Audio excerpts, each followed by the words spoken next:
आज हम विद्यापति द्वारा रचित कविता का तीसरा पद पढ़ते हैं।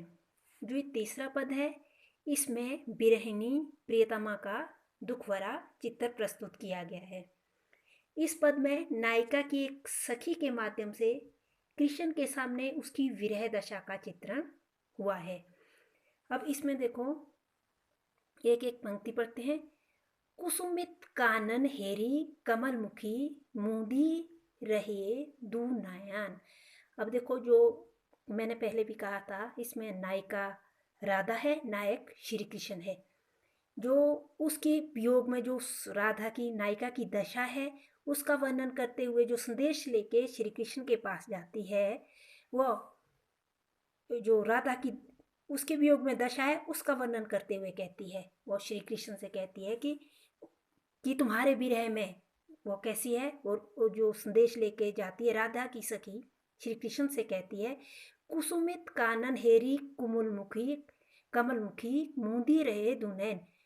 कुसुमित फूलों से लदा हुआ, जो फूलों से खिला हुआ कानन, कानन होता वन, या हम बगीचा भी कह सकते हैं, या फूलों से खिला हुआ जो वन है।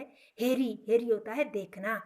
कमल मुखी होता है कमल के समान मुख वाली, कमल के समान मुख वाली जो सुंदर हो, राधा के लिए का है।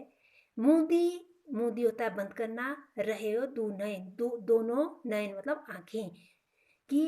अब देखो, वो क्या करती है, सखी कहती है कि राधा क्या करती है कि फूलों से खिले हुए बगीचे को देखकर या वनों को देख करके वो अपनी आंखें, दोनों आंखें बंद कर देती है, अपने हाथों से दोनों आंखें बंद कर देती है। फूलों से खिले हुए बगीचे को देखकर कमल के समान मुख वाली राधा अपनी दोनों आंखें बंद कर देती है और कोकिल कलरव मधुकर धुनी सुनी कर देई जहां पर कान। अब देखो, कोयल की, कलरव कूकने की, मधुकर धुनी मधुर आवाज सुन करके, कोयल की कूकने की आवाज, मधुर आवाज को सुन करके कर देई जहां पर कान, जहां पर पूरा ढक देना कान, अपने दोनों कानों को वो ढक देती है। कहने का मतलब क्या है, इन जो ये प्रकृति की आनंददायक चीजें हैं, दृश्य है, ये भी उसे पति के वियोग में कष्टदायक लगते हैं। उसे इन सब को देखकर राधा का विरह और भी बढ़ जाता है। जब इस तरह जैसे कोयल की कूकने की आवाज़ सुनती है, या फिर फूलों से खिला हुआ बगीचा देखती है, उसको देखकर उसकी विरह वेदना, विरह की पीड़ा और बढ़ जाती है। इसलिए वो क्या करती है, यहाँ पर दिया है कि जैसे कलरव सुनती है, उसके कोयल के कूकने की मधुर आवाज़ सुनती है, तो वो अपने कानों को हाथों से ढक देती है, झांपड़, ढक देना, बंद कर देना। माधव सुन सुन बचन हमारा, तू गुनी सुंदरी अति भेल दुबरी। माधव श्री कृष्ण के लिए का है, उस राधा की सहेली, जो क्या कहती श्री कृष्ण, हे श्री कृष्ण सुनो, तुम हमारी बात सुनो। तू गुण सुंदरी अति भेल दुबरी की, तुम्हारे सुंदरी का है, राधा के लिए का है, अति बहुत ही भेल हो गई है, दुबरी मतलब दुबरी में कमजोर हो गई है, गुनी गुनी सोच करके प्रेम तुम्हारे प्रेम के बारे में। वो कहती कि राधा तुम्हारे प्रेम के बारे में सोच करके बहुत ही कमजोर हो गई है।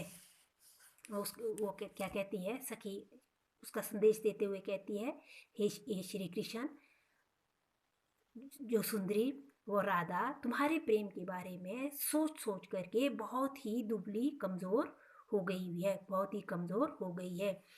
धरनी धरी धनी कत पेरी बैसई, पुने तही उठई ना पारा।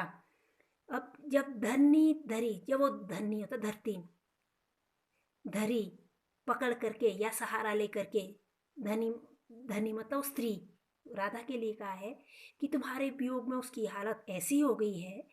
वो सखी कहती है कि तुम श्री कृष्ण से कहते हैं कि तुम्हारे विरह में राधा की ऐसी दशा हो गई है कि वह धरती का सहारा लेकर के बैठती है। धरती, धरी मतलब पकड़ करके, या सा धरती का सहारा लेकर बैठती है। कत बेरी बैसे मतलब बैठना, जैसे कैसे वैसे ही मतलब बैठना, धरती का सहारा लेकर के वह स्त्री बैठती है। पुनः तई उठ ही न पा रहा, यदि वो फिर से फिर से वह उठना चाहे तो वह उठ नहीं पाती है। उठ ही ना पा रहा, वो उठ नहीं पाती, यदि वो उठना चाहे वो उठ नहीं पाती, मतलब उसकी स्थिति बहुत ही दयनीय है। कहतर दिठी करी चौदिसी, चौदिस हेरी हेरी नैन गरे जलधारा।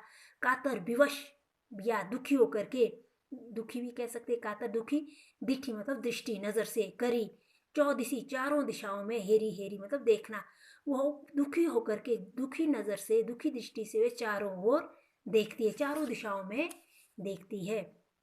नयन गरे जलधारा, जब वो चारों दिशाओं में तुम्हें नहीं देखती, चारों दिशाओं में देखती, जब उसे तुम नहीं दिखाई देते हो, तुम्हें न कहीं नहीं पाती है, तो नयन गरे जलधारा, उसके आंखों से जल की धारा बहने लगती है, मतलब उसके आंखों से आंसुओं की धारा बहने लगती है। तोहर बिरह दिन छन छन तनु छिन चौदसी चांद समान। तोहर विरह, तुम्हारे विरह में वह दिन हर क्षण क्षण, छन छन मतलब क्षण क्षण, तनु शरीर, उसका शरीर कैसा कमजोर पड़ता जा रहा है। छिन मतलब क्षीण, मतलब छिन का मतलब क्षीण मतलब कमजोर।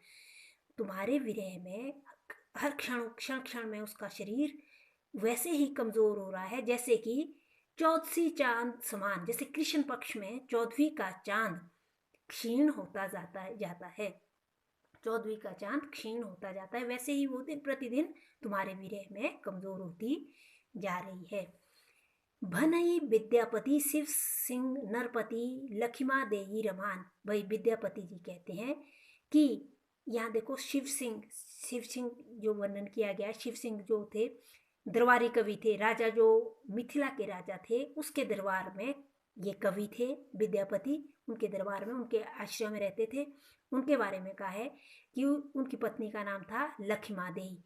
अब यहाँ विद्यापति क्या कहते हैं कि जो लखिमा देवी के जो पति हैं शिव सिंह जी, वो इस वेद को अच्छी तरह से जानते हैं, इस लखिमा देवी जो उस वेद को अच्छी तरह से जानते हैं, इसलिए वो रमान होता है रमन करना या प्रेम क्रीड़ा करना, इसलिए वो उसके साथ हमेशा साथ रह करके, उसके साथ अपनी पत्नी के साथ निवास करके हमेशा प्रेम क्रीड़ा करते रहते हैं, वो हमेशा उसके साथ रह करके उसके साथ प्रेम क्रीड़ा करते हैं। अब एक बार देख लो फिर से, ये विरह का वर्णन करते हुए जो नायिका की सहेली है वो कृष्ण से कहती है कि फूल की, जो राधा की तुम्हारी विरह में दशा जो बहुत ही दयनीय है, वह फूलों के बगीचों को देख करके, कमल के समान मुख वाली जो राधा है वो फूलों के बगीचे को देख करके अपनी दोनों आंखें बंद कर देती है। कोयल की मधुर आवाज को सुन करके वो अपने दोनों कानों को ढक देती है, बंद कर देती है। हे श्री कृष्ण, तुम हमारी बात सुनो, वह सुंदरी तुम्हारे प्रेम के बारे में सोच सोच करके बहुत ही कमजोर हो गई है। वह वह स्त्री धरती का सहारा लेकर के जैसे कैसे बैठ जाती है, यदि पुनः फिर से उठना चाहे तो वह उठ नहीं पाती है। वह विवश मतलब दुखी दृष्टि से, दुखी होकर के वो चारों दिशाओं में देखती है, दुखी दृष्टि से दुखी होकर के वो चारों दिशाओं में देखती है। जब उसे तुम नजर नहीं आते हो, कहीं भी नजर नहीं आते हो, तो उसकी आंखों से नयन जल की धारा बहने लगती है, आंसुओं की धारा बहने लगती है। तुम्हारे विरह में हर क्षण उसका शरीर कमजोर पड़ता जा रहा है, उसका शरीर वैसे ही कमजोर हो रहा है जैसे कि कृष्ण पक्ष में चौदहवीं का चांद क्षीण होता जाता है। जो ये बातें हैं, इस सब को विद्यापति कहते हैं कि ये सारी बातें जो राजा शिव सिंह जी अच्छी तरह से जानते हैं, जो राजा शिव जी नरपति जो राजा हैं शिव सिंह जी अच्छी तरह से जानते हैं, लक्ष्मा देवी के पति शिव सिंह अच्छी तरह से जानते हैं, इसलिए वो हमेशा उनके साथ निवास करके प्रेम क्रीड़ा करते रहते हैं। इसमें देखो जो दिया गया है, इसमें जो विरह का वर्णन किया गया, नायिका की विरह का मार्मिक चित्रण इसमें किया है, विशेष में लिखेंगे हम। इसमें एक विशेष तो देखो, कमलमुखी, कमल के समान मुख वाली, जो कमल के समान मुख में उपमा अलंकार दिया गया है ये। और साथ में देखो आगे, इसमें सुन सुन छन छन, ये इसमें पुनरुक्ति प्रकाश अलंकार है। और ये देखो ध की आवृत्ति हुई है, अनुप्रास अलंकार है। और इसमें देखो जो दिया गया है इसमें, और विशेष में जो आएगा इसमें भाषा कौन सी है, मैथिली भाषा का है। इसमें जो संगीतात्मकता है, नायिका की विरह का मार्मिक चित्रण किया है। और इसमें तद्भव शब्दों का भी प्रयोग हुआ है। और इसमें आपने ये विशेष लिखना है। प्रसंग में देखो आप, जैसे पहले भी कहा गया था, प्रसंग में आपने वैसे ही लिखना है कि प्रस्तुत पंक्तियां हमारी पाठ्य पुस्तक अंतरा में संकलित विद्यापति के पद से ली गई है। यहाँ देखो इसमें भी क्या किया है, विरहनी के नायिका की जो दशा का मार्मिक चित्रण इसमें किया है। इसमें एक सखी के द्वारा जो दशा है, राधा की जो विरह में, कृष्ण के विरह में दशा है, उसका वर्णन वो श्री कृष्ण के सामने करती है कि जो उसकी विरह में जो उसकी दशा है उसका वर्णन इसमें करती है। इसमें देखो आपने पहले प्रसंग लिखना है, फिर व्याख्या करनी है, उसमें आपने विशेष लिखना है।